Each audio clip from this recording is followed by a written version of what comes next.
Hey guys, so I just got out seeing Elio and yeah, so hell yeah for Zootopia too. Yeah, hell yeah. So yeah, here's my other theater reaction for Elio. Sadly, there's no big poster here where I can focus on, and oh god, get this away from me.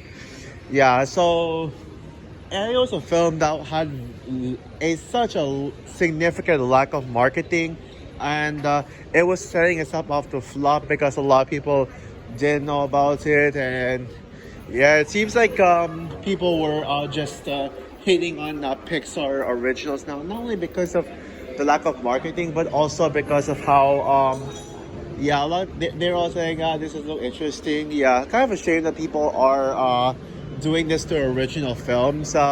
Yet they would complain about sequels and remakes and IP films when they actually make money. Yeah, people actually go see them despite complaining. So I'm glad a lot of people on social media are starting to realize how hypocritical it is now. But yeah, after seeing Elio for myself, I gotta say, it was good. It was great. Now, is this movie a Pixar masterpiece? Did this movie blow me away up to the point where I would consider it as one of the best Pixar movies ever?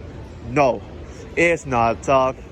I don't think it. I think it is a mid-tier Pixar film. It is. If I were to rank the Pixar films, I have this like somewhere in the middle, maybe even towards like the bottom ones. But that's actually because like there's like a lot of Pixar films I love, and a vast majority of the Pixar films are great.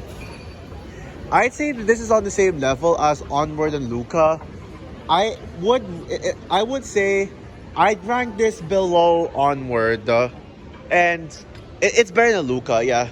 But yeah, right behind Onward. That's where I rank it, yeah.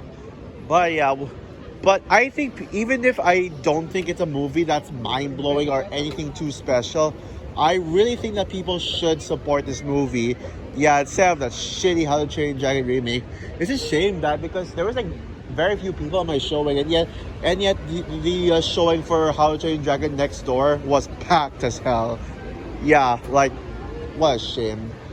Yeah, I don't think it's gonna be really hard to say this movie because there are a lot of people I've heard who call this mid and forgettable and all that stuff. But yeah, I'm gonna make this very as quick as possible.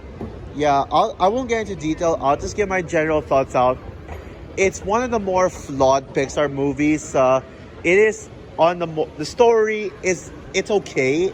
It's not the story is just okay. I like what it's going for. It has really good themes of loneliness and grief and finding where you belong. It's also very relatable for people who have social issues, who have difficulties of making friends. I actually do relate to this one as someone who has difficulties making in-person friends. So yeah, there's that sense of relatability to it. The animation, yeah, so I still think Turning Red is the best movie with this animation style, the Ghibli art style, inspired art style. But yeah, it's still, but based on like how the style was used, I think this movie did it the best. And yeah, and it's just a really enjoyable movie. And yeah, there are some scenes that tug my heartstrings, made me tear up, and it's not entirely lighthearted.